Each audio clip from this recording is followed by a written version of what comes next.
All right, good evening. Well, looks like it's just me and my husband on tonight. So I'm doing a late night coffee talk for all you ladies because I wanted to bring on my one and only husband. Shows what religion we are. What?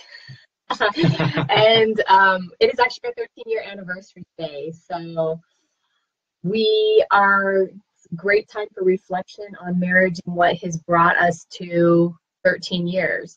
So that being said, is there anything you want to say?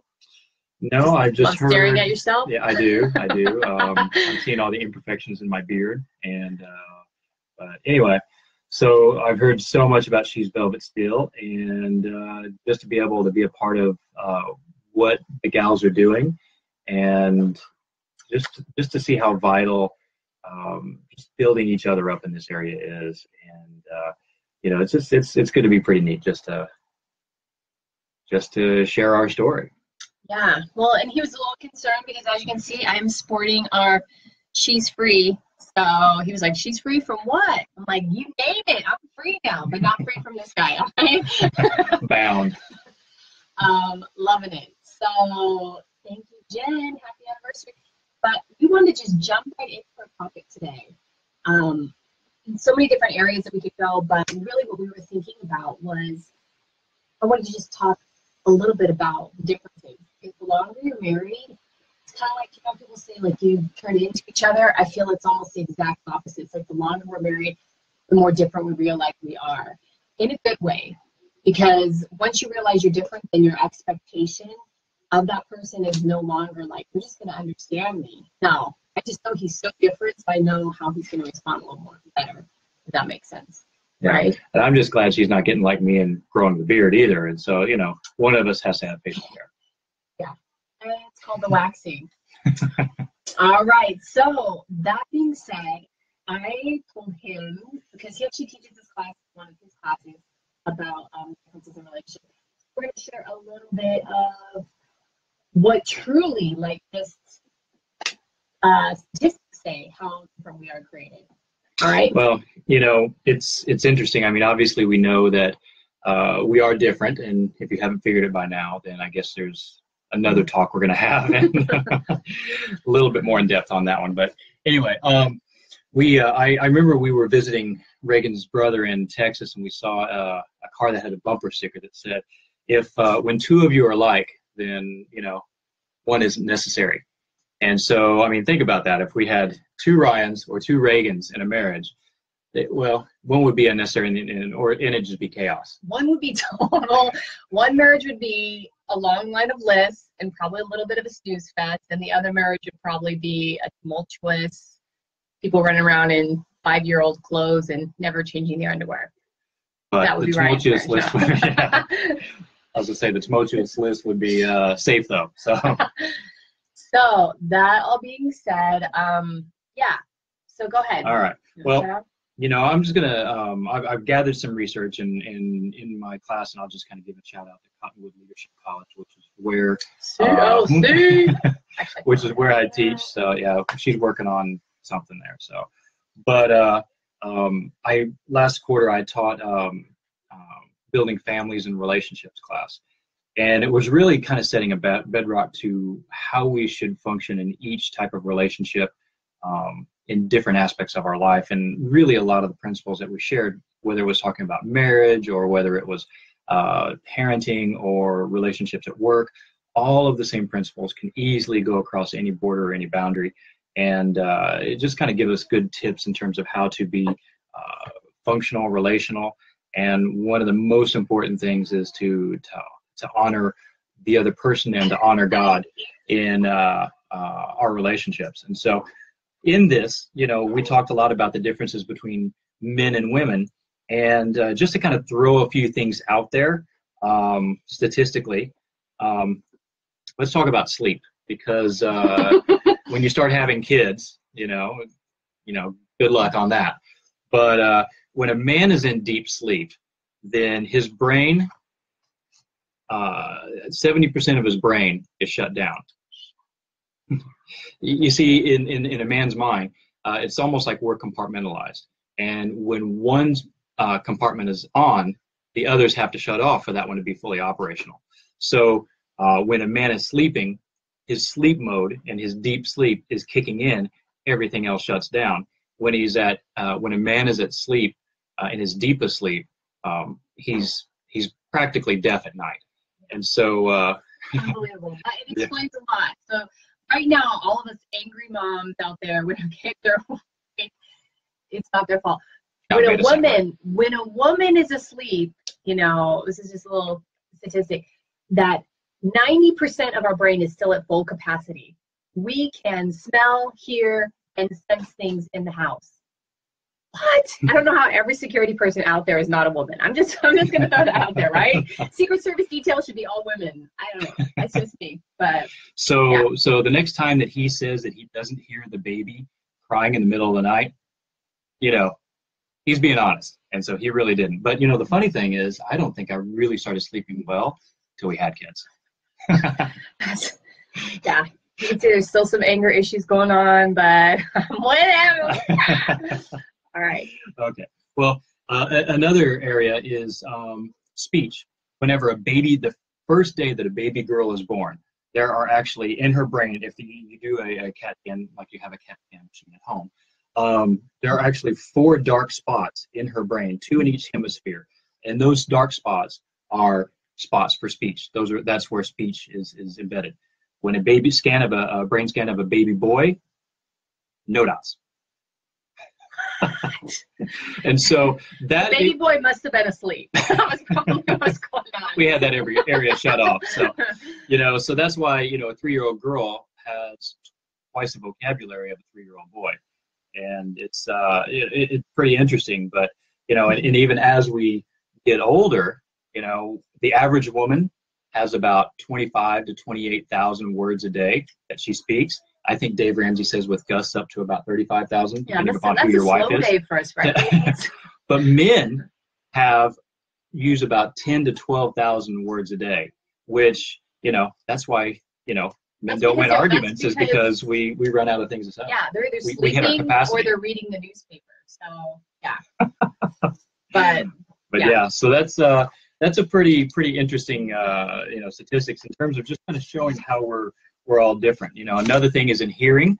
Women hear in 5 tones. Men hear 3 tones.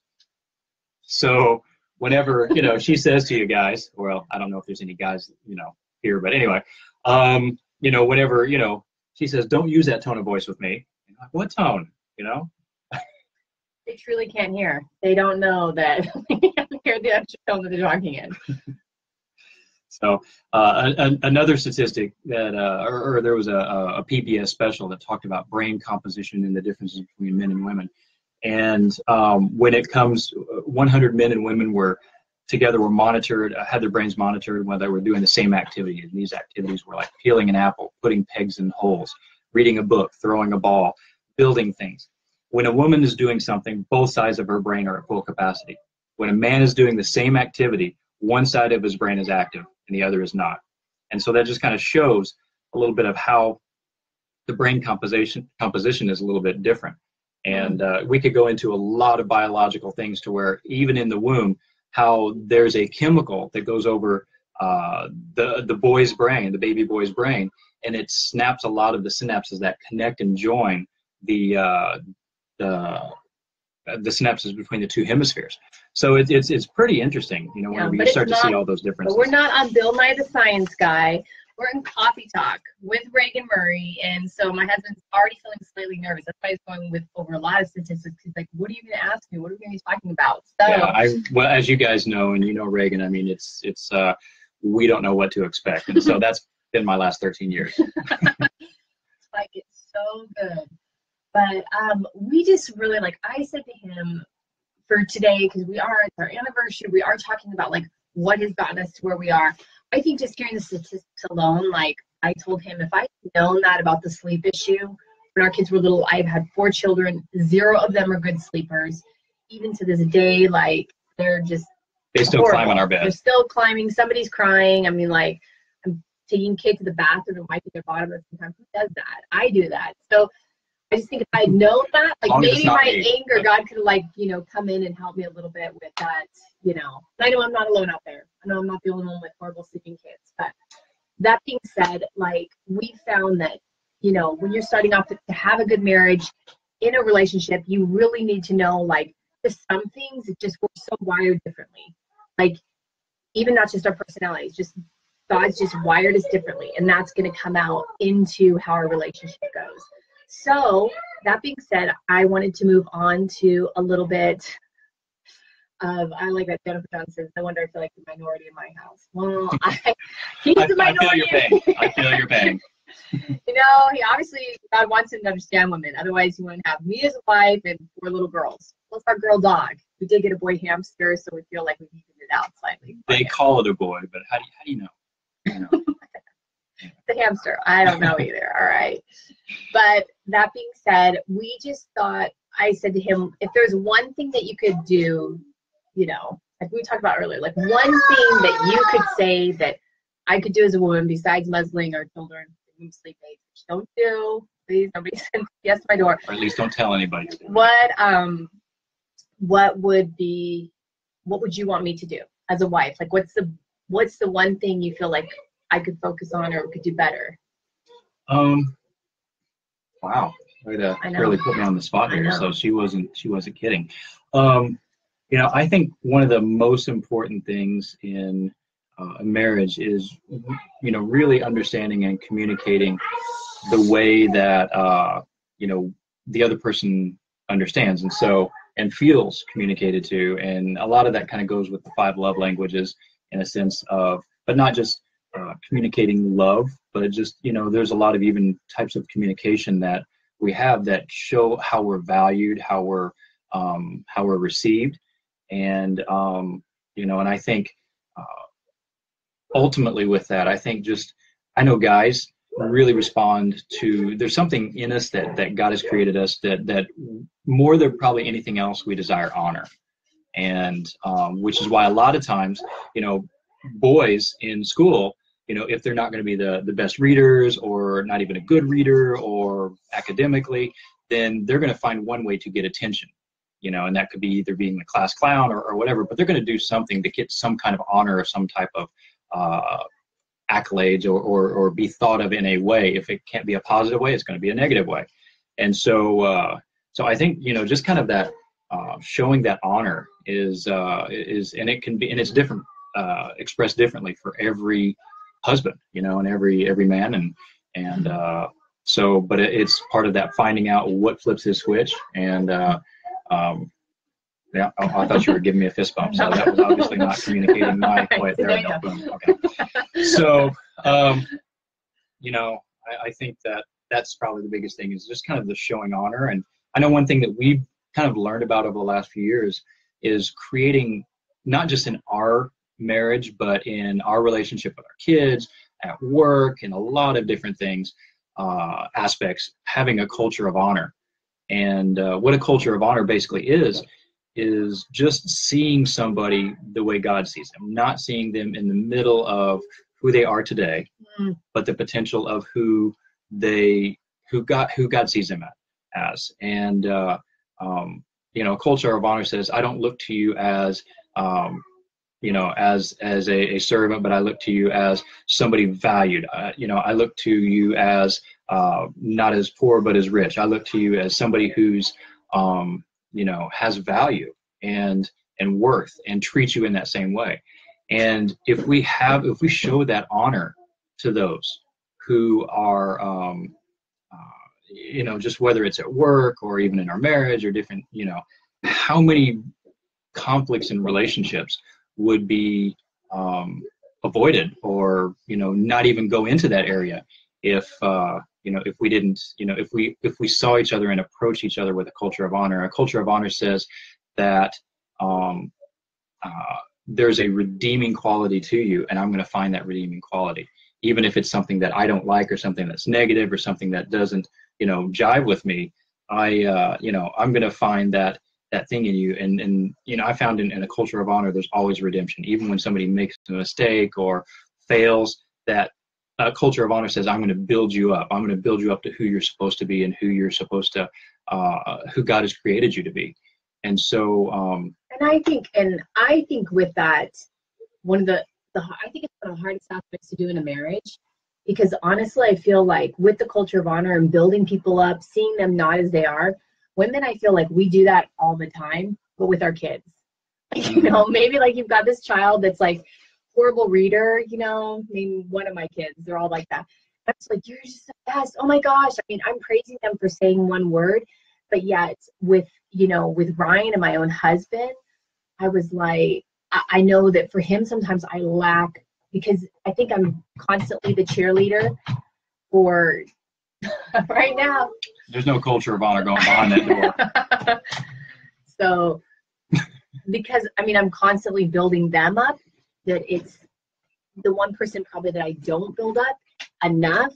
You know, I mean, just keeping it real is him. Last night, our pastor says, what you love, like, you know what you love because you always talk about it. So lately, I have this deodorant that I'm just absolutely loving it. Like, it's like a sweaty mess, and I found it, and it's all natural, and so whatever. But I've already got like 3 free travel size deodorants because I referred so many people to use this deodorant about it. But I think, you know, that's just like one aspect. So I'm like, yeah, I do. I talk about that all the time. I'm always talking about my kids. But how often, like, even us as spouses are building each other up. And we've actually made a conscious effort. So if any of our friends are watching and realize when we say nice things about each other at a party, is one thing we have a quota. We do have a quota, and we're trying to fill it. It's like getting your steps in. Tonight counts. Is to go out of our way, you know, when we're at a party or when we're with other people, to try to say something nice about each other. Because it is so easy with somebody you're so comfortable and familiar with to become critical, or to, you know, even in jest to try to create conversation to kind of throw them under the bus, or to joke about them as the butt of the joke. That's what he does to me a lot, ladies. Not that that's ever happened to either of us, so, or any of you. So. But we've heard of that. Yeah, we have heard about that. Yeah. But I think even like, I mean, you said that our personalities are completely different, wouldn't you say? Just a little bit. A little bit. Yeah. You know, I definitely go more, he goes more the serious route, and I'm more the, you know, funny, people enjoy being around me, whereas like him, they do. Everybody thinks he's just the nicest person. I feel like when we get together, somehow we like to play the game. Guess which one was yeah was raised in the church. Oh, I just reading your comment, Danielle, about, did you read her thing? It's my problem is so many of my friends know, my husband and I have, they seem to get annoyed at how much we talk to each other. You know what? Honestly, like, let's be truthful here. Am I annoyed to hear about how amazing somebody's kid is sometimes when my own kid is struggling? Absolutely. I'm human. But you know what? I'd rather surround myself with that and surround myself with other ladies that are speaking about their husbands, because then it makes me want to do the same. You know, even if you're kind of like, oh, she's going to say another nice thing about her husband, or they're going to say another nice thing about each other. You know what? Bring it on. Maybe we need to have a little makeout session ourselves, or do something that, and so often we surround ourselves. It's like, you know, like kind draws like kind. And we found, like, we've tried to be intentional with who our kids hang out with. We try to be intentional about our own relationships and people that we're in marriages with, because we need that. Like, we need to be challenged. We want to be with somebody that, you know what, there's never a question in our mind that things get rough and they're still in it, you know. If you surround yourself with 20 or 30 people every day, you know, who you know, for example, financially, you know, think that bankruptcy is a great step and all that kind of stuff. And it's not that any of you who might have been in that position, you know, to take it down or anything, but to get financial advice from somebody who might not have been able to hold themselves, you know, financially. And so, but if you start surrounding yourself with people like that say, this is okay, this is, you know, then you eventually start thinking that yourself. And the same thing, you know, in marriage. If you start surrounding yourself with people who are used to being critical, and you're not in there changing the culture or setting the tone or the example, then it's easy to kind of get pulled by that sway. And but yeah. That's why I hang out with my mom and my sisters because they think this guy walks on water and they're like, "You're so lucky." Well, they've seen me do it. It was like that deep, but anyway. Yeah. That's crazy. That's crazy. All right, this is gonna be our next funny year of marriage. But I want to just touch on these pillars really quick. We're gonna wrap in like 5 minutes, but we're gonna like name. So one, obviously, the pillar of love, which we kind of. And this is something that we've one resource that we use on relationships is or one author is Danny Silk, and he's come out with some great books and some great podcasts and things like that. And he wrote a book called Loving Your Kids on Purpose. And I honestly just love telling people that because they're like, you have to love your kids on purpose. I was like, you don't? Just naturally love those selfish people that live with you. Obviously we love kids because we've had 4, but I'm just saying we're keeping that real. Oh, they're tax write-offs. Oh. So he broke it down into a couple pillars. So we're just going to try to touch on a couple, but so we did the pillar of love. Mm-hmm. Right? We talked about loving each other. We talked about the culture of honor. We talked about the pillar of honor. And then the pillar of self-control. What? Self-control means you can tell yourself what to do and you can make yourself do it. So when I practice self-control in a relationship, I take full responsibility for managing my love and pursuing my goal of connection. So if I ever turn my love off, it is 100% my fault, no matter what you've done. That is like a super hard one. Yeah. Right? That's a tough pill to swallow. That is. Yeah. And what that shows is that no matter what's going on in a relationship is whether you're never forced into anything really in terms of you can control yourself in relationships. And, there's in terms of I can't control how she engages with me. And so a lot of times, the situations and things in life kind of come, but I'm in control in terms of how I can respond. And so a lot of people feel like they're in relationships that are, kind of set the tone for them or, and you do have a choice. You have a choice in terms of, are you going to let that other person set the tone, or are you going to set the tone for what you want to see and what you envision in your life or your marriage? And that could play out that she may not treat me, in an honoring sense, but never. But regardless of how she treats me, I know how I'm supposed to treat her, and if that doesn't get reciprocated, then, I still do what I know is the right thing to do. And, trust and believe that, God is going to be the one who's going to be dealing with her heart and with, to help her to become the spouse and the support that I'm going to need to grow and to develop as well. So see, if in doubt, people be praying about that spouse. Be like, God, you're going to get them, right? You saw that he didn't load those dishes in that dishwasher again after I just made dinner, right? No, but never happened. Never.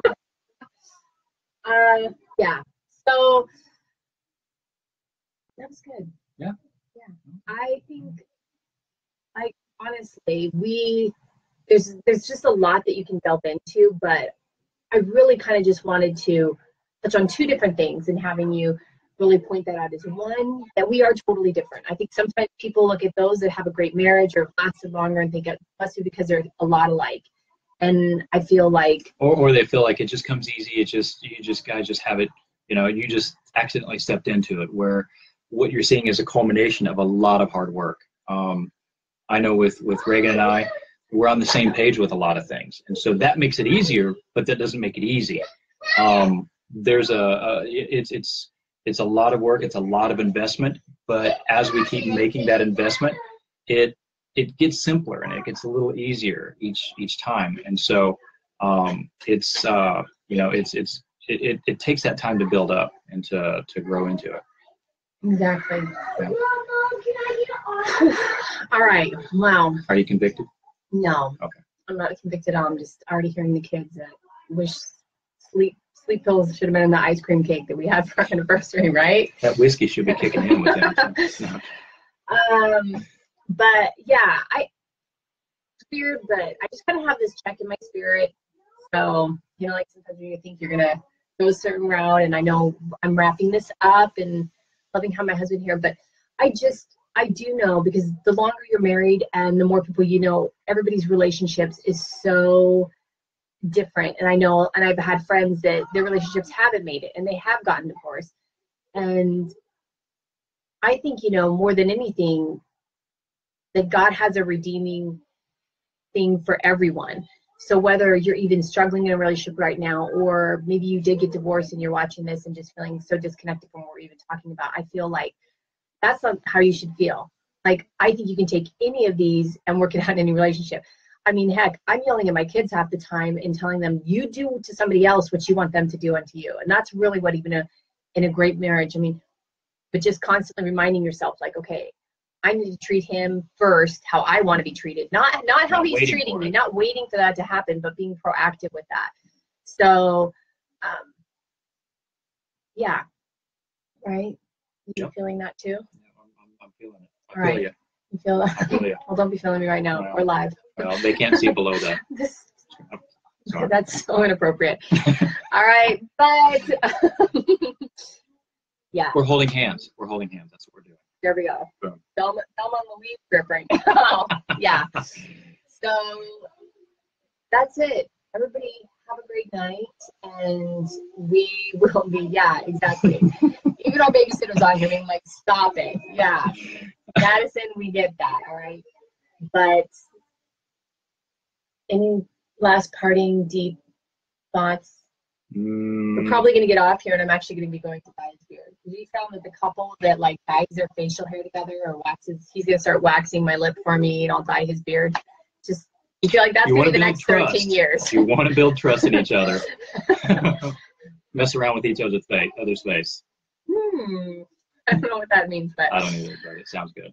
All right. Well, have a great night. And again, any comments, questions, Ryan will be available for any answers. I'll post them after the fact. But we might be doing a two-parter, possibly about the next part dealing with conflict resolution. Now that we know we should love each other, how do we do it when love is probably like the 10% of real life marriage and the other 90% is just dealing with conflict resolution. So stay tuned for that. Have a great night. See ya.